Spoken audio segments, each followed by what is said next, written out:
Second semester history lesson 7th video second Krishnadevaraya की उपलब्धियां।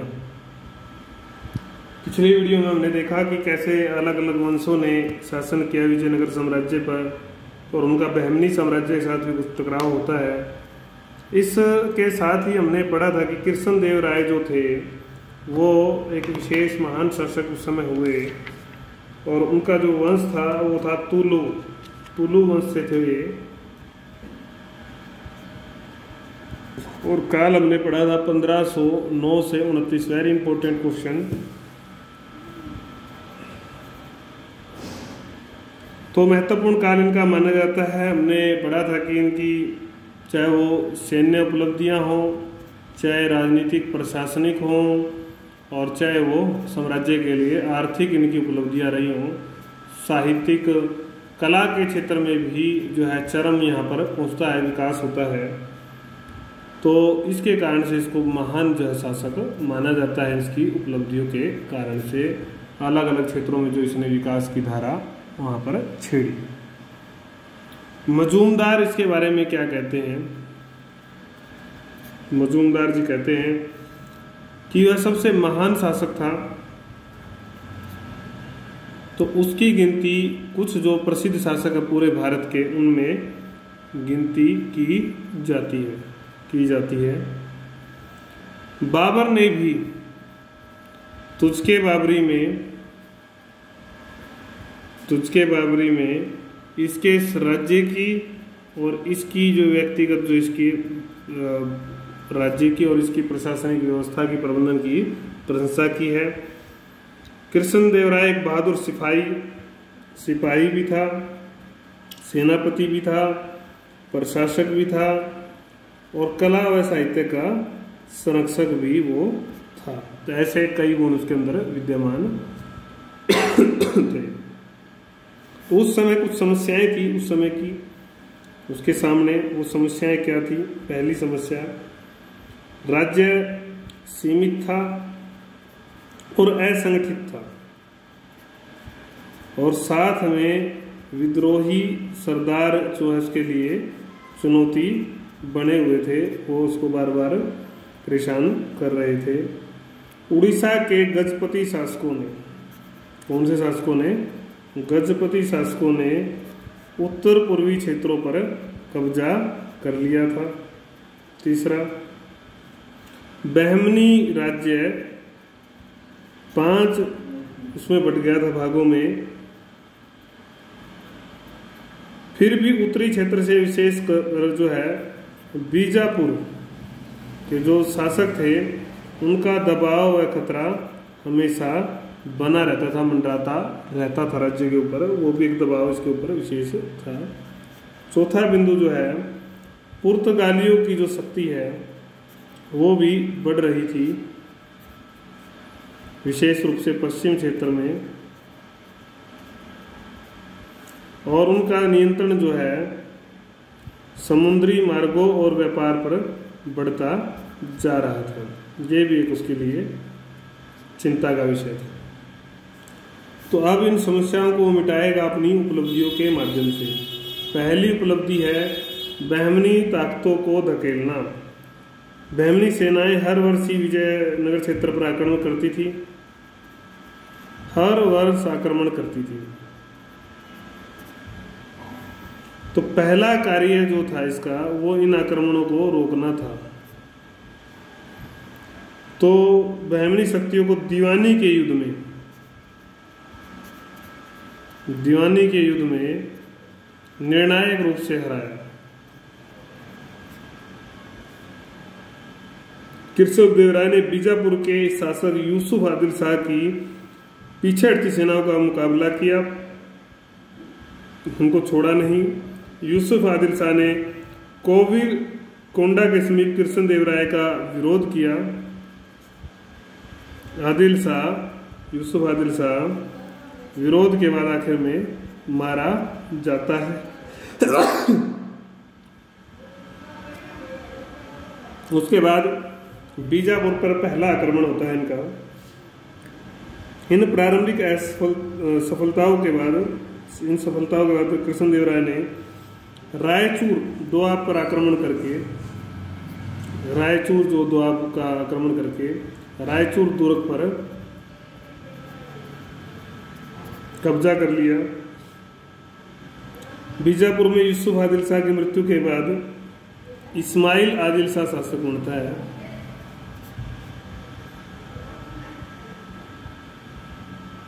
इसके बाद इस्माइल जब शासक बन जाता है तो कृष्णदेवराय के द्वारा गुलबर्गा पर हमला किया जाता है और आधिपत्य यहाँ पर स्थापित कर लेता है कृष्णदेवराय।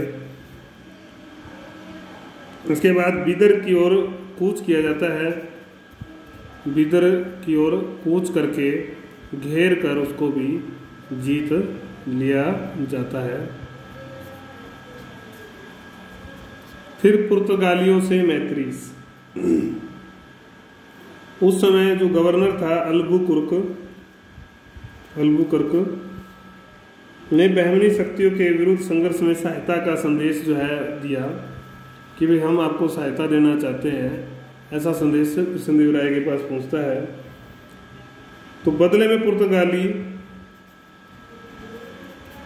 जमोरिन के विरुद्ध कृष्णदेवराय का साथ चाहते थे। पुर्तगालियों ने अरबी फारसी घोड़े बीजापुर को देने बंद कर दिए। अरबी फारसी घोड़े देने बंद कर दिए और मात्र विजयनगर को ही घोड़े देने का वायदा किया, परंतु तुरंत स्वीकार जो है विजयनगर के जो राजा होते हैं कृष्णदेवराय नहीं करते इस प्रपोजल को। पुर्तगालियों ने पुनः प्रस्ताव रखा था भटकल में किला खड़ा करने की प्रार्थना की, भटकल किला, और इस बार प्रस्ताव मान लिया जाता है और इस तरह से इनसे मित्रता स्थापित कर ली जाती है और इस तरह से उनको बीजापुर को जो है घोड़ों की सप्लाई बंद हो जाती है। तो ये एक अच्छा कदम था। उसके बाद आंतरिक बगावतों को दबाना। कृष्णदेवराय ने उमातुर के जो बागी सरदार थे गंगा राय पर हमला बोला। पेनू कोंडा का मजबूत किला था, उस पर कब्जा करके उमातुर पर हमला बोला तो गंगा राय मारा गया और जीते हुए प्रदेश से एक नया प्रांत बनाया जाता है और श्रीरंगपट्टम को उसकी राजधानी घोषित किया जाता है। उड़ीसा अभियान। उड़ीसा के गजपति शासक प्रताप रुद्र ने पूर्वी तटीय जो जिले थे उन पर कब्जा कर लिया था। कृष्णदेवराय ने उड़ीसा अभियान आयोजित कर कई युद्धों में उड़ीसा को हराया, उड़ीसा की सेनाओं को हराया।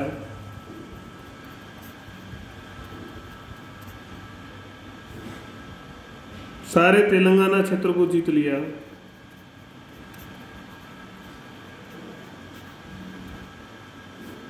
विजयनगर की सेनाओं ने आंध्र के उत्तर तटीय क्षेत्रों में बढ़कर सफलता प्राप्त करते हुए तबाही मचाई। आगे बढ़ते हुए यहाँ तक कि विजित सेनाएं उड़ीसा की राजधानी कटक तक पहुंच गई। शांति के लिए प्रार्थना की जाती है रुद्रदेव के द्वारा और पुत्री का हाथ वो सौंप देता है कृष्णदेवराय को। तो उदारता दिखाते हुए आखिर में कृष्णदेवराय ने भी उसका क्षेत्र वापस लौटा दिया। ये प्रक्रम चलता है। उसके बाद बीजापुर पर दूसरा हमला होता है, इसको भी हम अभी देखेंगे।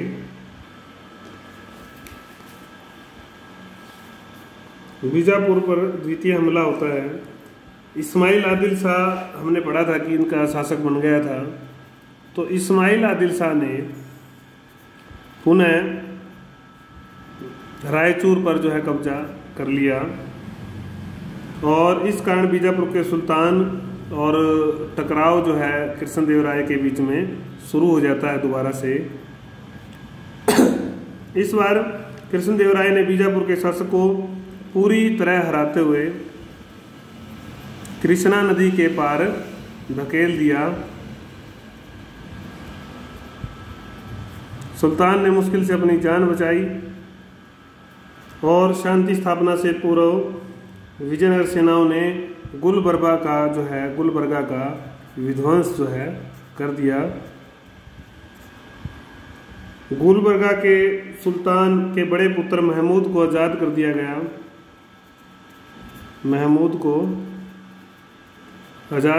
दिया गया। और अन्य जो पुत्र थे उनको विजयनगर ले आया।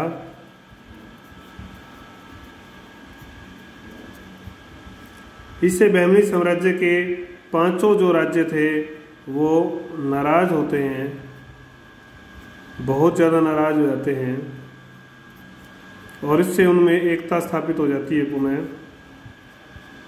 और यही बाद में विजयनगर साम्राज्य के लिए घातक सिद्ध होती है। प्रशासनिक उपलब्धियां क्या थी? अभी हमने पढ़ा कि उसने सुसंगठित राज्य अपना स्थापित किया, सुसंगठित स्थापित करके शांति बहाल की, व्यवस्था की स्थापना की, सारी शक्तियां केंद्रित रखी और प्रांतीय सूबेदार और जो स्थानीय अधिकारी थे और उच्च अधिकारी थे इनके कार्यों का जो है कठोरता से निरीक्षण किया।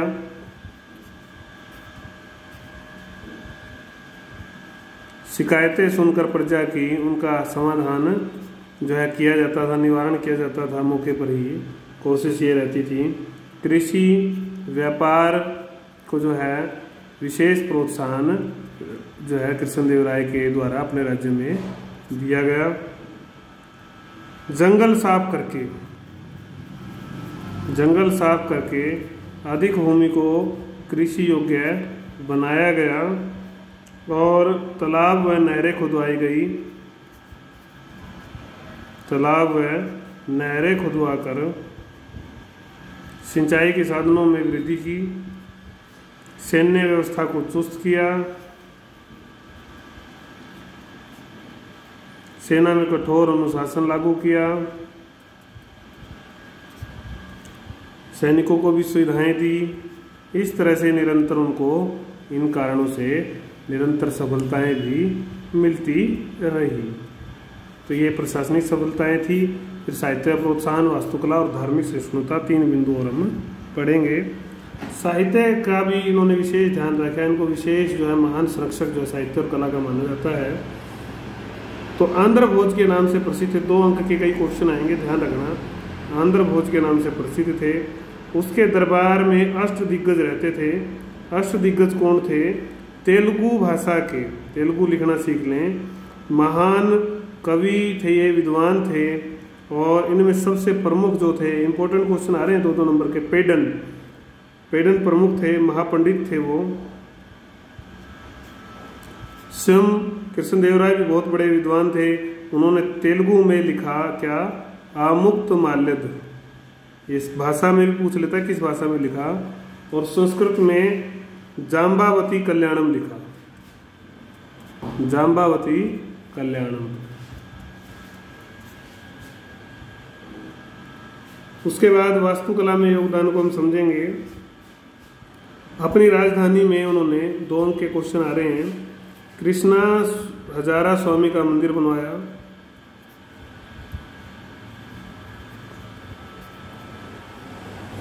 हजारा रामा स्वामी, विठल स्वामी मंदिरों का निर्माण करवाया इन्होंने। अपनी माता नागंबा की याद में नया शहर एक बसाया, उसका नाम था नागलपुरा। इसके अतिरिक्त उसने गोपुरम तथा अन्य भवनों का भी निर्माण करवाया। वास्तुकला हो गई। उसके बाद धार्मिक सहिष्णुता, धर्म का भी ये संरक्षक था। अभी हमने पढ़ा अनेक मंदिरों का निर्माण इन्होंने करवाया था, लेकिन साथ में उन्होंने सहनशीलता की नीति का भी जो है पालन किया। विदेशी यात्री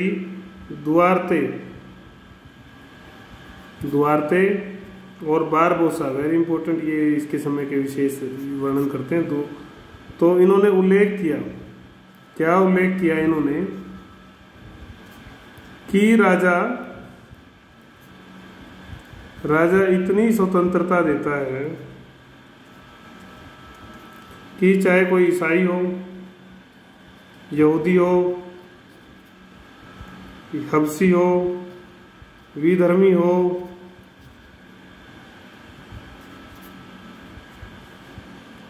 हर व्यक्ति अपनी इच्छा अनुसार आ जा सकता है, अपना धार्मिक जो जीवन है धर्म के अनुसार जीवन व्यतीत कर सकता है। इसके लिए किसी प्रकार की नाराजगी नहीं झेलनी पड़ेगी और न ही इसके बारे में जानकारी हासिल करने की कोई कोशिश की जाती थी। सारांश में कहा जा सकता है कि न केवल विजयनगर साम्राज्य का क्षेत्रीय विकास हुआ, अपितु अभी हम जितने भी क्षेत्र पढ़ के आए, अपितु सभी क्षेत्रों में कला, साहित्य, प्रशासन, शासन में उसकी उपलब्धियां जो है महत्वपूर्ण रही। मजूमदार जी के शब्दों में, वास्तव में उसके शासनकाल में विजयनगर राज्य अपने गौरव तथा खुशहाली की चोटी पर पहुंच गया।